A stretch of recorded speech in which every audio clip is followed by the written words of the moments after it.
지난 시간에는 민족주의와 후기 낭만주의 음악을 살펴봤고요. 오늘은 인상주의에 대해서 살펴보겠습니다. 이 세 가지는 다 민족주의 정신, 19세기 특유의 민족주의 정신을 반영하면서 또 공통점은 서양 음악에서 바로크 이후 이어온 조성, 박자, 형식 이런 것들의 변화를 이루고자 하는 그런 움직임이에요. 그래서 민족주의가 서유럽 이외의 주변국이었던 동부 유럽, 러시아의 음악이었다면 또 후기 낭만 음악은 그동안 서양 음악의 주류를 이루었던 독일, 오스트리아권 음악이었다면 인상주의 음악은 프랑스 특유의 음악 언어입니다.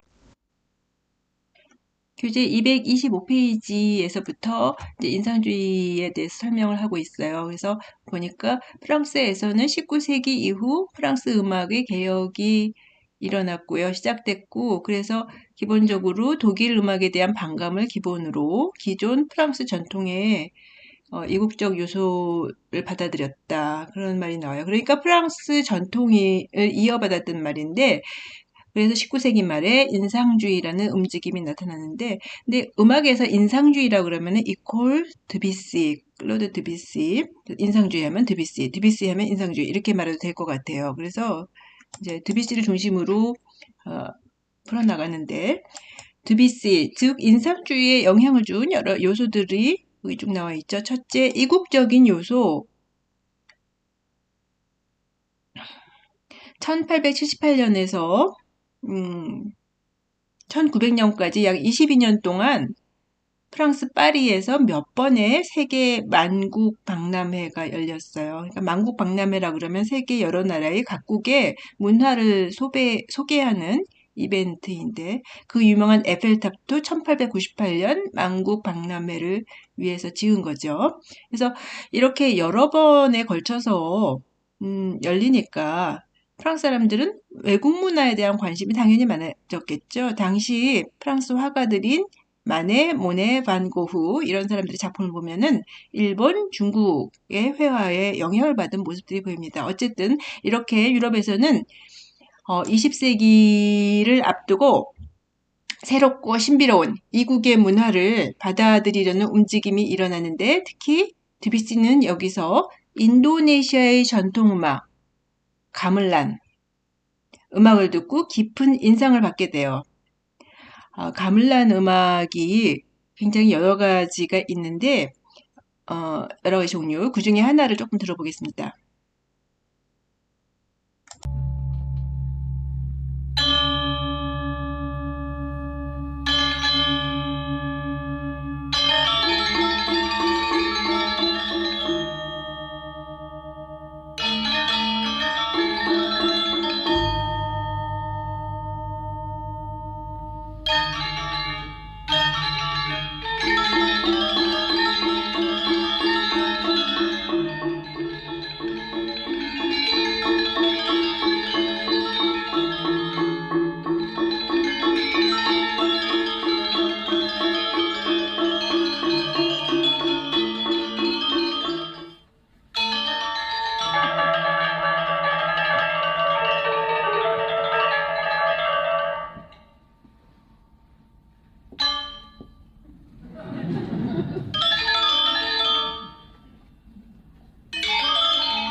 들어보니까 어때요? 이같이 독특한 음색과 또 평균율하고는 다른 특유의 미세한 음정, 미세 음정 같은 튜닝, 네, 오음계 같은 거, 또 길게 울리는 지인 같은 악기, 또 헤테로포니, 즉 여러 성부가 동시에 진행하는 음악 등 이제 우리가 들어도 신기한데 당시 서양 사람들한테는 굉장히 신비로운 느낌을 주었겠죠.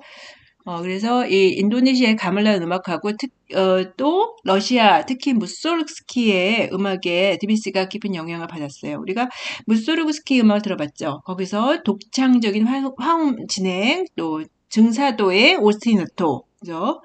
불규칙한 박자 등 독창적 기법을 들어봤어요. 이같이 이국적인 요소, 이국적인 화성과 음색들이 큰 영향을 주었습니다.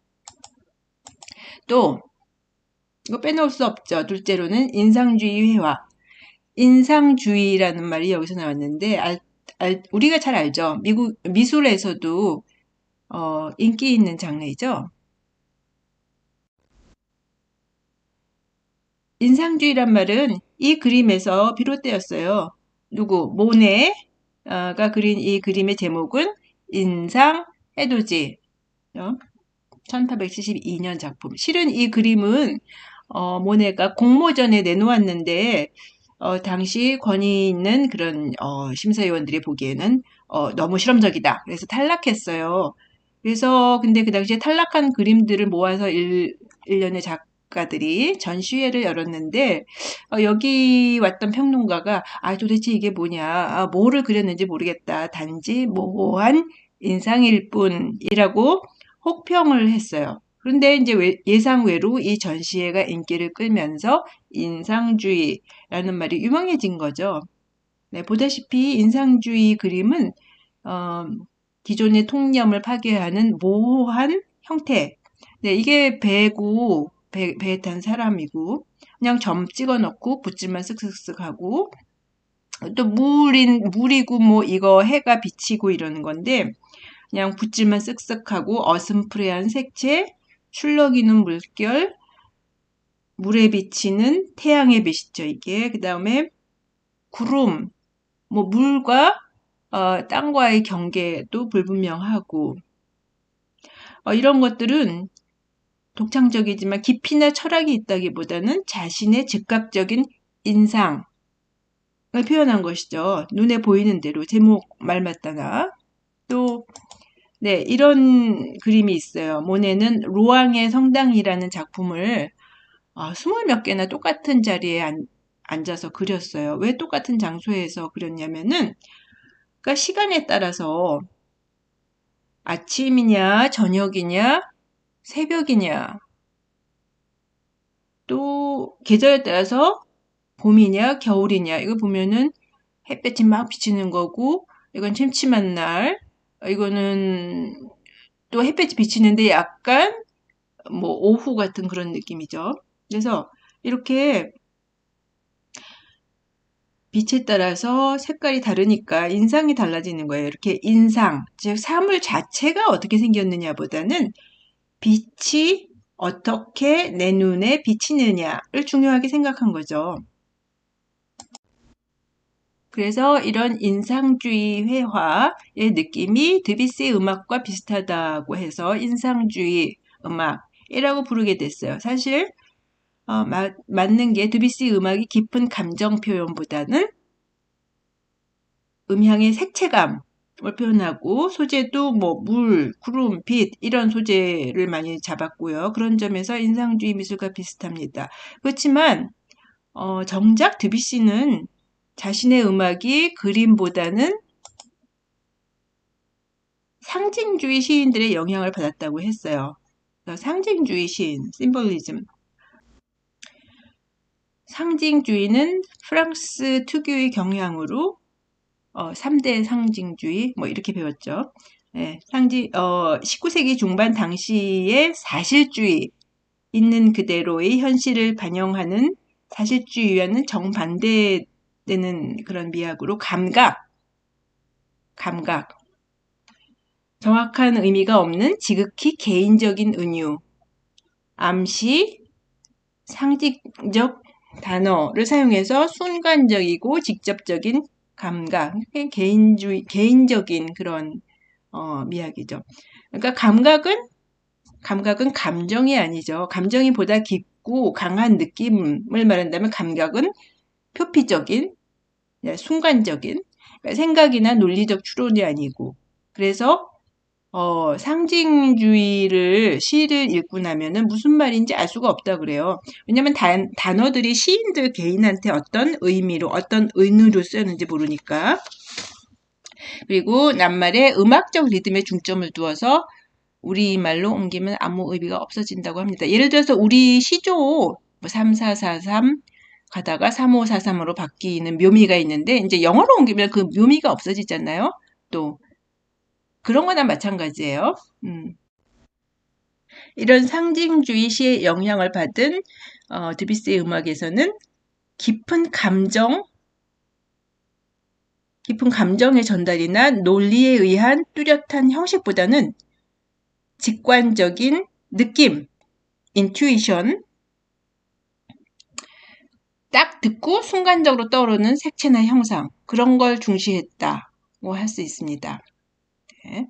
이같이 기존의 예술과는 전혀 다른 새로운 예술의 영향, 이국적인 요소, 그다음에 인상주의 회화, 상징주의 시인, 이런 예술의 영향이 드뷔시 인상주의 음악을 낳았다고 그럽니다. 네, 좀 더 부연 설명하자면은 기본적으로 드뷔시의 인상주의는 독일의 낭만 음악과 정반대되는 미학을 지녔어요.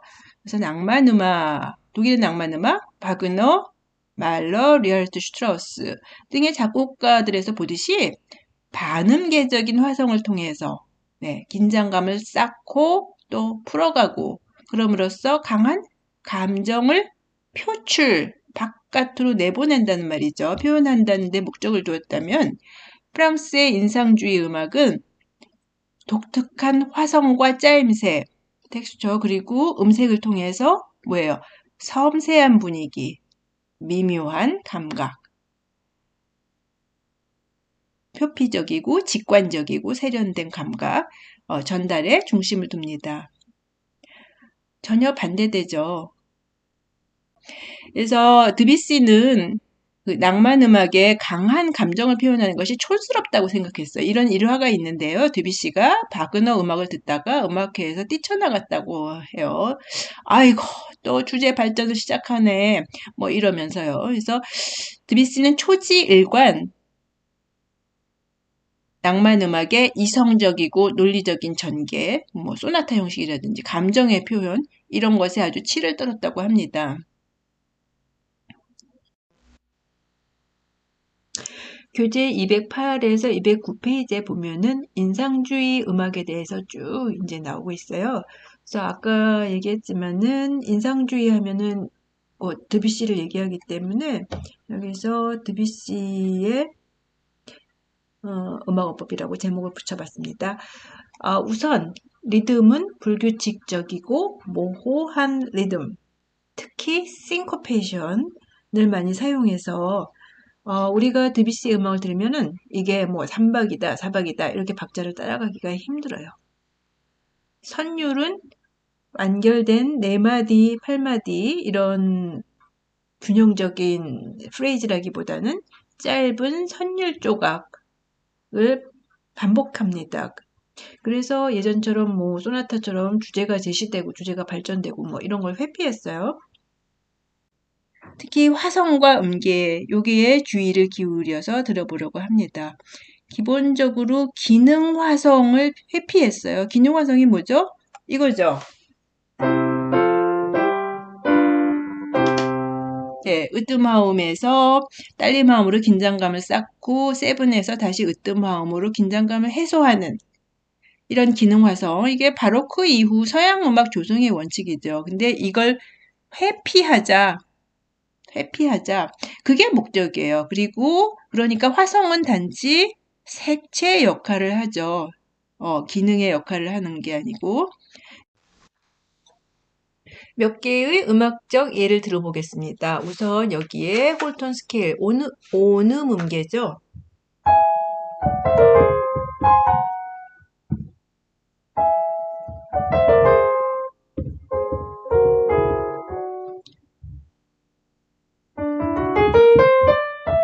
이렇게 반음이 없으니까 온음만으로 이어지니까 조성감이 없어지는 거죠. 마찬가지로 여기 두 번째 오음 음계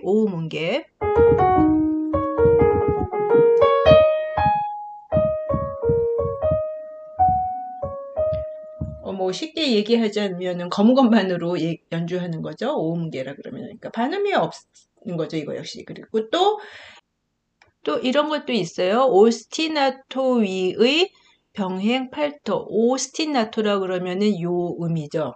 그러니까 이 위에 여기 위에 많은 음들이 있지만은 그럼에도 불구하고 상관하지 않고 똑같은 화음을 유지하는 거죠.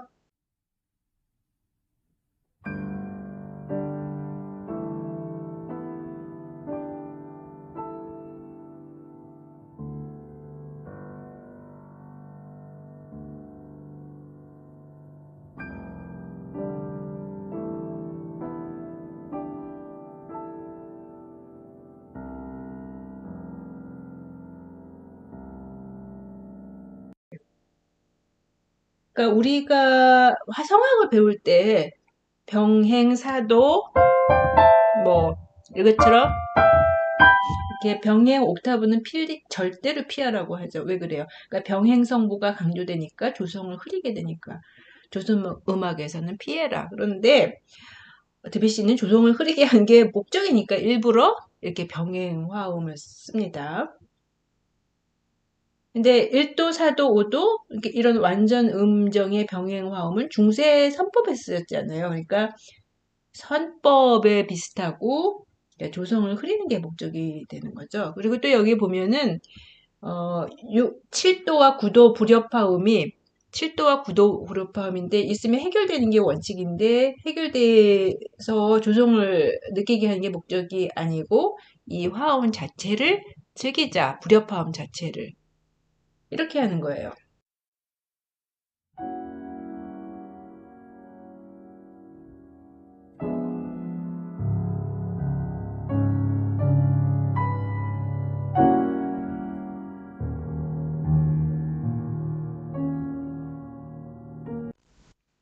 네, 리듬, 선율, 화성 이 모든 것을 정리하면 한마디로 모호함이죠. 조성 스케일 또 조성감을 회피하자 이렇게 귀결되는 모습입니다. 그러니까 어떻게 돼요? 음색과 음색의 대비를 중시하게 돼요. 그러니까 오케스트라 음악에서는 또 대규모의 큰 음향보다는 아주 작은 소리, 섬세한 악기의 음색을 독특한 음색을 중요하게 생각하는 모습을 보입니다.